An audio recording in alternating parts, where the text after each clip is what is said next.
Halo semuanya, kembali lagi ke channel GeoClass. Pada video kali ini kita akan membahas tentang tektonisme, masih di materi kelas 10 semester 2. Kalau kemarin di video sebelumnya kita sudah membahas tentang siklus batuan, kali ini kita akan membahas tentang tektonisme. Nah, tektonisme sendiri nantinya akan terbagi menjadi dua, yaitu epirogenesa, yang nanti ada epirogenesa positif dan epirogenesa negatif. Sedangkan yang kedua yaitu ada orogenesa, yaitu terbagi atas tiga, ya. Ada lipatan, patahan, dan retakan. Oke, langsung saja. Untuk yang pertama adalah epirogenesa. Epirogenesa ini merupakan proses perubahan bentuk daratan yang disebabkan oleh tenaga dari dalam bumi secara vertikal, baik ke atas maupun ke bawah, pada daerah yang sangat luas dan waktu yang lambat, atau biasa disebut tenaganya berasal dari tenaga endogen. Contohnya adalah proses pembentukan pulau atau benua. Nah, epirogenesa ini dibagi menjadi dua, yaitu yang pertama ada epirogenesa positif, di mana gerak turunan daratan seolah-olah permukaan air lautnya naik. Jadi kalau kita lihat di gambar yang sebelah kanan ini, awalnya itu daratannya menara mercusuarnya itu di atas permukaan laut semua. Namun lama-kelamaan mercusuar tersebut sebagian tubuhnya itu berada di bawah air laut atau sudah tergenang oleh air laut, sehingga ini menyebabkan seolah-olah air laut ini menjadi naik, padahal aslinya adalah daratannya yang mengalami penurunan. Kemudian yang kedua yaitu epirogenesa negatif, yaitu pergerakan naiknya daratan sehingga seolah-olah air lautnya ini turun. Nah, kalau kita melihat gambar yang ada di sebelah kanan ini, jadi kita melihat bahwasanya air laut itu semakin turun. Jadi awalnya yang sebelah kiri daratannya ada sebuah bukit itu. Nah, bukit itu semakin jauh dari lautnya. Nah, ini padahal sebenarnya adalah daratannya yang naik, bukan lautnya yang turun.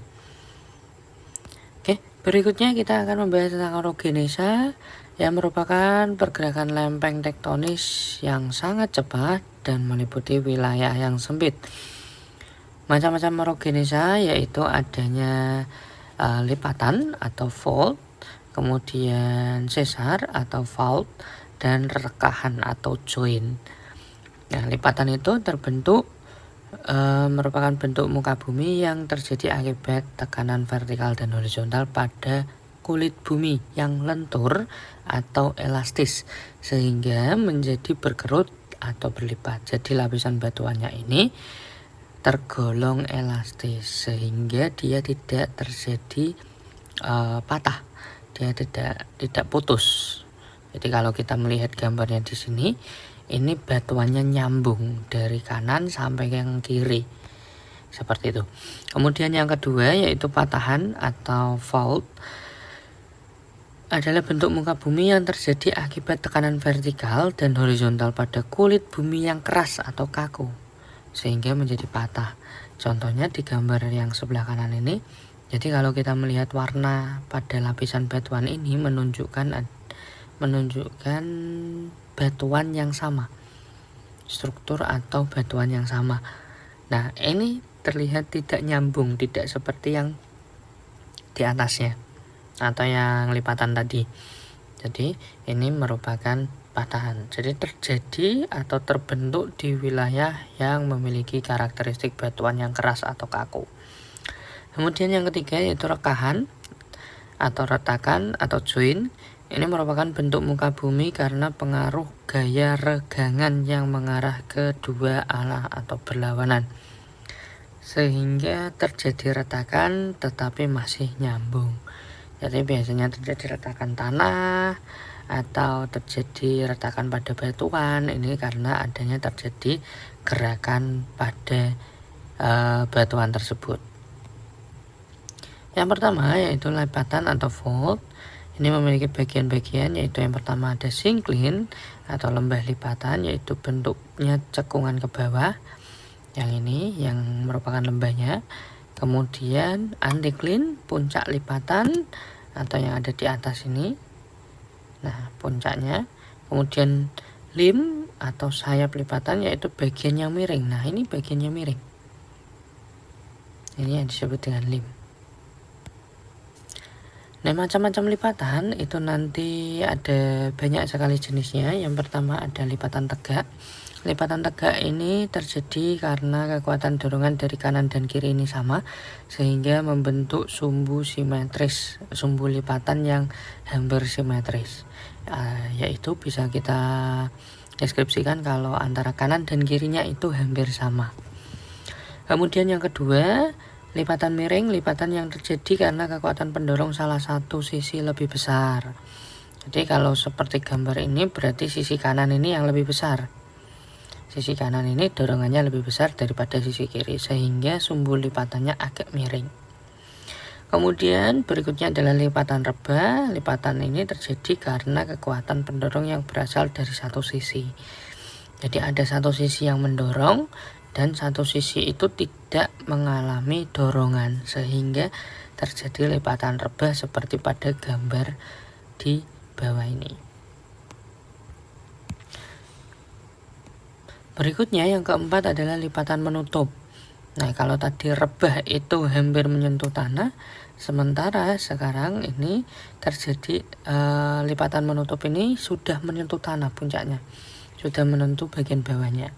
Lipatan yang terjadi karena lipatan satu menekan sisi yang lain dan menyebabkan sumbu lipatan hampir datar. Jadi ini sudah menyentuh bagian dari bawahnya, puncaknya sudah menyentuh bagian bawahnya. Kemudian yang kelima, lipatan sesar sungkup. Lipatan yang terjadi ketika tenaga tekan menekan satu sisi dengan kuat sehingga menyebabkan lipatan menjadi retak. Nah, ini makanya di sini ada satu sumbu batuan atau satu formasi batuan yang dia itu mengalami retakan atau sudah tidak nyambung lagi, yaitu yang paling atas itu. Berikutnya adalah nip, terjadi setelah lipatan overthrust, rusak sepanjang garis patahan. Nah, ini sudah tidak ada batuan yang nyambung, jadi terjadi patahan semuanya di lapisan batuannya. Kemudian yang terakhir adalah isoklinal, terjadi bila kekuatan dari dua sisi sama dan menekan secara terus-menerus pada lapisan yang sangat elastis. Jadi ini akan membentuk banyak sekali puncaknya. Seperti ini puncaknya banyak, lembahnya juga banyak. Nah, ini akan membentuk pegunungan atau perbukitan yang sejajar. Nah, ini contoh lipatan atau fold. Bentuk variasi morfologi lipatan ada bukit anticline, ada lembah syncline, anticline atau bukit dan lembah. Kemudian lembah syncline, lembah anticline, bukit syncline. Kemudian berikutnya ada patahan atau fault. Nah, ini adalah bagian-bagian dari patahan. Ada graben atau slang yang merupakan lembah patahan yang bawah. Kemudian ada horse atau puncak patahan. Ada gawir, yaitu lereng curam yang ada di bidang patahan. Kemudian ada atap sesar, yaitu yang huruf D. Kemudian ada alas sesar atau yang huruf E.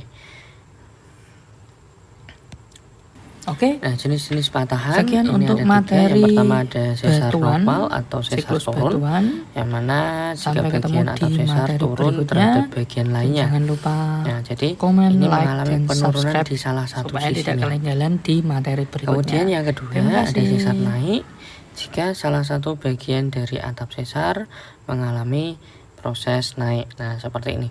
Jadi yang satu, yang tadi normal fault itu turun, mengalami penurunan, bukan berarti yang sebelah kanannya ini naik, tapi yang sebelah kanannya ini tetap, namun yang sebelah kiri mengalami penurunan. Sementara kebalikannya, yang poin kedua yaitu reverse fault, ini mengalami kenaikan.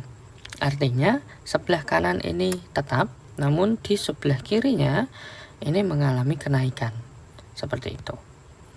Kemudian yang berikutnya adalah sesar mendatar atau strike fault. Adalah sesar yang salah satu bagian bergerak ke kanan atau ke kiri. Jadi ini nanti ada dibagi menjadi dua, yaitu yang pertama dextral, itu posisi tanah di depan kita bergeser ke kanan. Jadi kalau salah satu tanahnya bergeser ke kanan, maka itu adalah dextral. Sementara sinistral itu bergesernya ke kiri, seperti itu. Kemudian yang ketiga adalah macam-macam retakan atau join. Jadi retakan itu tadi terjadi akibat adanya pergerakan batuan atau lapisan batuan secara berlawanan. Jadi yang satu ke kanan, yang satu ke kiri. Yang pertama ada kekar tarik atau tension joint, terjadi jika adanya tarikan dari dua sisi bersifat terbuka. Jadi ini membuka atau retakannya terbuka. Polanya sejajar dengan arah gaya utama. Jadi ada yang ke kanan, ada yang ke kiri, bersifat saling menjauh.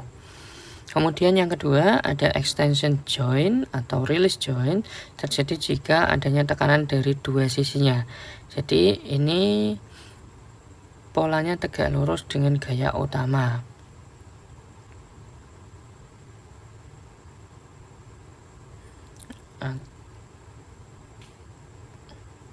Polanya tegak lurus dengan gaya utama, sehingga dihasilkan karena adanya tekanan dari dua sisi yang saling mendekat. Kemudian yang ketiga, sesar joint atau kekar gerus adalah retakan yang saling berpotongan. Kekar jenis ser umumnya bersifat tertutup, jadi ini bergesekan. Nah, kalau tadi kita membahas tentang jenis-jenis tektonismenya, sekarang ada dampaknya. Ada dampak positif dan dampak negatif. Yang pertama dampak positif yaitu menghasilkan sumber daya tambang dan mineral. Karena apa? Banyak sekali yang terangkat. Ada material mineral batuan yang terangkat, sehingga semakin dekat dengan permukaan dan mudah untuk kita dapatkan. Kemudian yang kedua membentuk sumber daya alam. Contohnya seperti sumber daya alam yang bisa kita lihat dari gambar tersebut. Gambar yang sebelah atas itu ada sumber daya alam hayati di mana tempat terbentuknya ekosistem hayati, yaitu nanti akan membentuk di poin yang ketiga habitat flora dan fauna. Kemudian yang keempat terjadi atau dapat dimanfaatkan untuk pembangkit listrik. Jadi misalnya terjadi retakan, kemudian muncul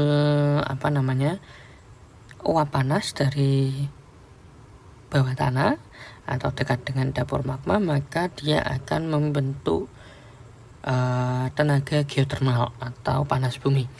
Kemudian yang kelima untuk pariwisata, panorama alamnya sangat bagus sekali karena contohnya seperti di Indonesia banyak sekali akibat dari tektonisme yang membentuk diorama atau pemandangan yang sangat indah. Kemudian ada juga dampak negatifnya yang merugikan, yaitu yang pertama menimbulkan bencana alam seperti tanah longsor, memicu gempa bumi atau gunung meletus, karena ini pasti dekat dengan daerah tektonisme atau pertemuan lempeng yang mana dampaknya bisa gempa bumi atau bahkan membentuk gunung api. Kemudian yang kedua menghasilkan topografi ekstrim seperti tebing tinggi, jurang, pegunungan terjal, lereng yang curam, dan lain sebagainya. Kemudian yang ketiga mempersulit atau mengurangi lahan pertanian karena lahannya yang terjal, lahannya yang miring, ini akan mengurangi pemanfaatan yang bisa dilakukan oleh manusia. Kemudian yang terakhir menghambat pembangunan infrastruktur. Nah, itu tadi pembahasan kita mengenai tektonisme. Jangan lupa untuk subscribe, like, dan komen untuk tidak ketinggalan video berikutnya. Terima kasih.